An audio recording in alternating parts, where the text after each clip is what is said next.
بسم اللہ الرحمن الرحیم۔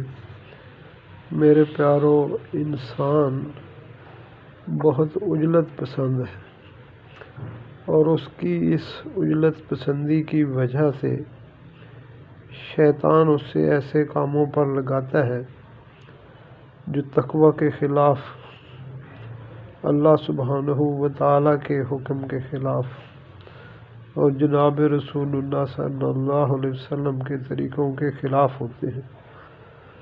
اس لیے میرے پیارو، کسی بھی کام کو پایۂ تکمیل تک پہنچانے کے لیے یہ طریقہ تلاش کرنا چاہیے کہ اس میں میرے اللہ سبحانہ و تعالیٰ کا کیا حکم ہے اور میرے پیارے پاک پیغمبر علیہ السلام نے اس میں میرے لیے کیا سنت جاری فرمائی ہے۔ اللہ ہمیں اس کی توفیق عطا فرمائے، آمین۔